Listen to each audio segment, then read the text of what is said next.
This is Jay Michaels, and I am not 12, but I'm giddy as a 12-year-old right now.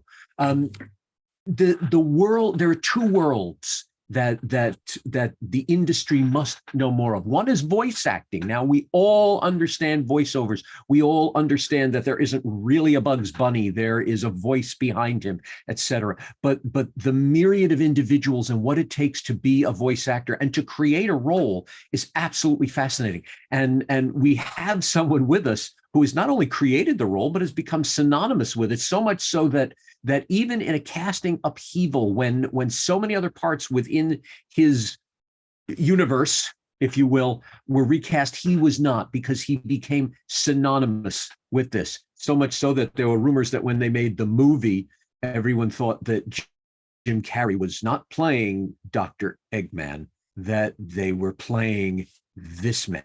They were playing Mike Pollock. Mike, it is great to meet you. How are you? So much. Thank you, Jay. Fantastic. Thank you so much for having me. Thanks for letting me talk about me and what we do. Cool. Now we're talking about Sonic the Hedgehog, and it's become a legendary character. And you are Dr. Eggman in this. How did you get into voiceovers? What made you say I'm just going to put on my Kutcher's t-shirt and then make a huge career? What prompted it? As a kid, I loved theater and I loved radio. When it came time to pick a career after dabbling in community radio and college radio and community theater and school theater, college came along and I said, well, theater is kind of an unstable gig because jobs last for a matter of months and off you go. Radio's a little more stable, but not so much. And I picked radio, and radio was stable for, about 20 years. And then it had enough of me as well. So during the time in radio, when I was doing production and on-air personality and doing voices in commercials, and I was a talking head on the Syracuse Zoo bus. I was a talking gorilla named Gordon. I did a bunch of stuff that I was able to put together a demo reel. So when radio finally kicked me to the curb for what turned out to be the last time, I said, well, let's make this demo reel and shop it around and see if anyone wants voiceover talent for animation and commercials and stuff. And people did. So I've now been doing that, and I have never looked back. What is it? What do you do to create the voice? Now, we could talk about it being, creating a character, but what do you do to create the voice of the characters? There are different things that you utilize. If there's artwork of the character, some type of picture, or at least a vivid description, I will base a voice off what I see. Usually it's a very collaborative effort between me and the client. What do you want? Oh, we want a big gruff guy. Okay, like this kind of gruff? No, maybe a lighter gruff. Okay, like this kind of gruff.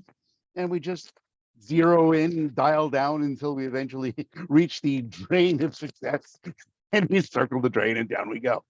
So I am there to please the client and make sure that I am giving them what they want. Now, there's something interesting when you said gruff guy, the one thing, and I can hear you have to do this in your voice. What do you do to prepare so that you're not coughing up blood at the end of a long recording session? I have a good ear, nose, throat guy on speed dial. Hydration is very important. Warm up should be more important than I think they are. I should warm up. I don't warm up. Don't tell anyone. But yeah, hydration, vocal rest after a particularly stressful session. I remember one video game where I went in with a sore throat, saw the type of game it was, and that there would be a lot of violence and death. And I said, hang on, I got to make a call. Hello, doctor. Do you have an appointment in about 4 hours? When I'm done, I think I'll be sick. Great. See you then. Did my session, ended up hoarse and in pain. Went to the doctor. You strained it. You'll be fine. But see the doctor whenever possible. Gotcha. So you must be in perfect health and have a speed dial for such a thing. Yeah, and then vocal rest is a wonderful bit of a prescription. Just shut up for a couple of days, you'll be fine. It's interesting. Said and done, but well, yeah. It's interesting. It's almost like being an opera singer on that level. This must be, we say, oh, voiceovers is great. I can do my job in my sweatpants. But in the end, it's like this mechanism must be perfect. One of the doctors I had a couple of years back before insurance said otherwise was the opera doctor. He is an otolaryngologist that treats the singers at the Met. So, okay, not quite the same league, but the same professional voice user. So that worked out Wow. well. That's interesting. Wow. Okay, so we're talking doctors. Let's get to the Dr. Elephant in the room. Let's talk about Dr. Eggman. There you are. You've now made history, if you will. You are Dr. Eggman in Sonic the Hedgehog. How did that happen? Well, Dr. Eggman existed in the game since 1991. I should know that better than I do, but yes, that's correct. 1991 was when Sonic started, and for a while he was silent, and then he first spoke in a bunch of cartoons in the 90s. I wasn't there for that, but come 2003, and I had already been working with 4Kids production on the Fox box and 4Kids TV. It shows that people who I guess are now adults would remember because it was 20 years ago. Shows like Kirby Right Back at You, Ultimate Muscle, the Kinnikuman Legacy, Pokemon for a bit, Yu-Gi-Oh for a bit. And the guy that was producing Kirby Right Back at You knew my work, and he got the assignment of, okay, you're going to be dubbing Sonic X now. And he saw this Dr. Eggman character and said, you know what would be good for that? Mike. Hey, Mike, come audition for this. Okay. We'd really like you to have this. Okay. They gave me samples of the guy from the previous game that had already been doing it for a couple of years. And they said, match that. Okay, he kind of sounds like this. I guess I sound like this. Went in for an audition, did my impression of this guy. Hi, I sound like this. Sega not convinced, went back for a callback. Hi, I'm still doing this voice. It sounds like this. There was a second callback, and by that time, Sega said, okay, you'll do. And we did Sonic X and a bunch of games for 7 years until 2010, when there was the great recast of 2010. Sega, being the client, said, we're tired of some of this. Let's make a change.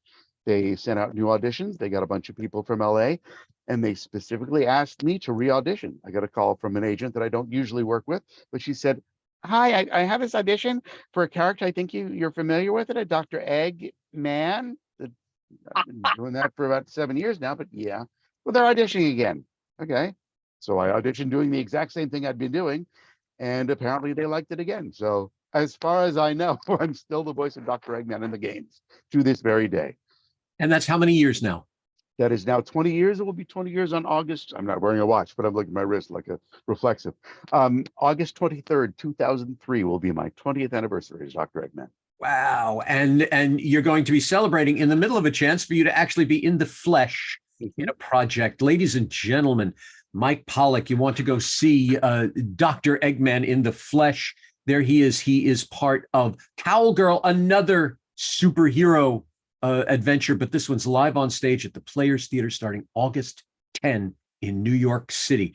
This is absolutely marvelous. Love talking to you. Thank you, Mike. Thank you, Jay. Thanks for having me.